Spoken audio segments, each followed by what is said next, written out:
बिस्मिल्लाहिर्रहमानिर्रहीम। अस्सलाम वालेकुम my YouTube family. I hope you are fine. तो आप सब ठीक होंगे, खुश होंगे और ख़ूब इंजॉय कर रहे होंगे। तो आज मैं बहुत ही बेहतरीन सी रेसिपी के साथ आई हूँ और ये कीमे की रेसिपी है और मुझे उम्मीद है आपको मेरी ये रेसिपी पसंद आएगी। तो चलें रेसिपी की तरफ चलते हैं। सबसे पहले मैंने बीफ ले लिया है जिसे मैं चॉप कर लूँगी। तो और चॉपर में माशाल्लाह से बेस्ट कीमा बन जाता है। तो बेहतर ये है कि बाज़ार से कीमा करवाने की बजाय आप एक चॉपर ही ले आएँ और जब आपका दिल करे आप कीमा बना के तो आप खा सकते हैं। और ये तकरीबन 1 kg कीमा है जो मैं आपके साथ इसकी रेसिपी शेयर कर रही हूँ। और 2 मीडियम साइज़ के प्याज हैं जिन्हें मैंने चॉप कर लिया। जैसे अंडे के लिए हम प्याज काटते हैं वैसे मैंने काट लिया है। 2 प्याज मैंने इसमें डाले हैं और 1 टमाटर है। टमाटर ज़रा बड़े साइज़ का होना चाहिए। तो हर किसी का डिफरेंट तरीका होता है खाना बनाने का। तो अगर आपको मेरा ये तरीका पसंद है तो आप मुझे ज़रूर बताइएगा। ये देखिए मैंने प्याज भी काट ली हैं और टमाटर भी काट लिए हैं। तो हर किसी की कुकिंग बिल्कुल डिफरेंट होती है। तो बस अपनी अपनी कुकिंग सबको ही पसंद होती है। और ये मैंने प्याज और टमाटर अब मैंने एक कढ़ाई में डाल दिया। आप चाहें तो पैन भी ले सकते हैं। तो इसमें मैंने सबसे पहले गरम मसाला डाल दिया है। 1 टेबलस्पून गरम मसाला है और ये तंदूरी मसाला है, ये भी 1 टेबलस्पून है और इसका टेस्ट बहुत ही ज़बरदस्त आता है। ये ड्राई रोस्ट ज़ीरा और सूखा धनिया है, ये भी 1 टेबलस्पून मैंने ऐड कर दिया है। और हल्दी ये 1/2 टेबलस्पून मैंने इसमें ऐड की है। और इसके बाद सॉल्ट है, ये भी मैंने 1 टेबलस्पून ऐड कर दिया है। और जी कीमा जो मैंने चॉप किया था ये देखिए बिल्कुल परफेक्ट चॉप हुआ है।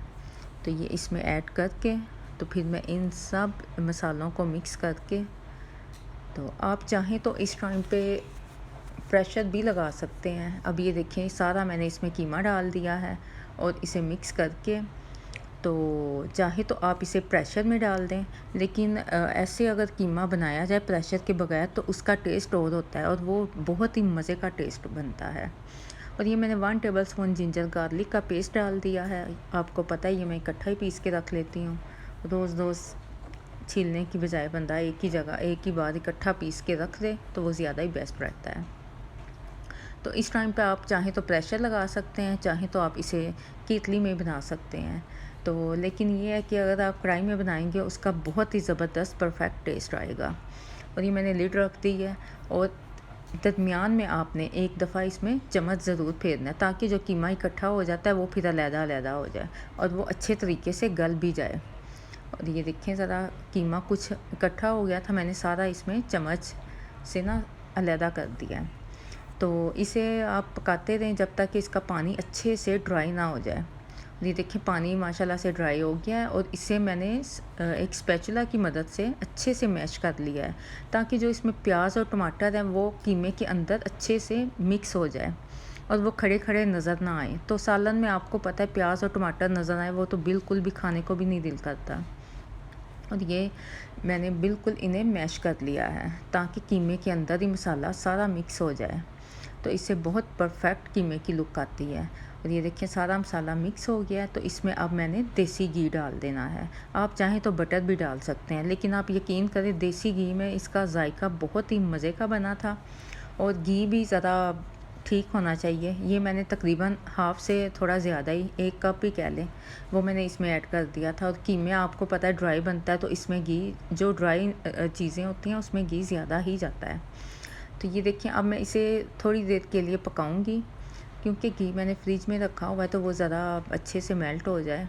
तो अब लास्ट में मैंने इसमें स्पाइसेस जो डाले थे वो 1 टेबलस्पून रेड चिली पाउडर है और सॉल्ट मुझे कम लगा था वो मैंने इसमें ऐड कर दिया। सॉल्ट आप अपने टेस्ट के मुताबिक ऐड कर सकते हैं। और ज़ीरा जो मैंने 1 टेबलस्पून इस टाइम पे इसमें ऐड कर दिया है। और जी इन सब मसालों को 2 से 3 मिनट के लिए बस आपने फ्राई करना है ताकि जो मिर्च का टेस्ट है कच्चापन है वो ना आए। और बाकी सारे मसाले देखिए अच्छे से इसमें मिक्स हो चुके हैं। तो अब लास्ट में मैंने इसमें योगर्ट डाल दिया ताकि ये कीमा ड्राई ना रहे। और योगर्ट मैंने 3 से 4 टेबलस्पून डाला है और इसे मिक्स करके अब मैं इसे लिड इस पे रख के तो इसे थोड़ी देर के लिए दम पे रख दूँगी ताकि कीमा जूसी सा बने और ड्राई ना बने। आप जब भी कीमा बनाएं लास्ट में आप योगर्ट ज़रूर ऐड करिएगा। योगर्ट डालने से ये है कि कीमा बिल्कुल ड्राई नहीं बनता। और ये माशाल्लाह से देखिए परफेक्ट बन गया है और घी भी ऊपर रिलीज़ हो गया। तो अब मैंने लास्ट में इसमें हरा धनिया और हरी मिर्चें इसमें ऐड कर दी हैं। और हरा धनिया और हरी मिर्च आप बिल्कुल लास्ट में ऐड किया करें। तो ये देखिए आप इसकी लुक भी देख लें, माशाल्लाह से बहुत ही मज़े का कीमा बना था। आप ये मेरी रेसिपी को ऐसे ही ट्राई कीजिएगा। तो इंशाल्लाह मुझे उम्मीद है कि आपको मेरी ये रेसिपी ज़रूर पसंद आएगी। और जो बगैर सब्सक्राइब किए मेरी रेसिपी देखते हैं तो उनसे रिक्वेस्ट है कि वो प्लीज़ एक बटन पुश कर दें। इससे आपका कुछ नहीं जाएगा। प्लीज़ आप मेरे चैनल को सब्सक्राइब कर दें और बेल का बटन भी पुश करें ताकि मेरी हर आने वाली वीडियो का नोटिफिकेशन आप तक पहुंच सके। और मुझे उम्मीद है कि आपको मेरी ये रेसिपी ज़रूर पसंद आई होगी। तो मुझे करें अपनी दुआओं में याद और ढेर सारा रखें अपना ख्याल। तो नेक्स्ट वीडियो तक के लिए अल्लाह हाफिज़।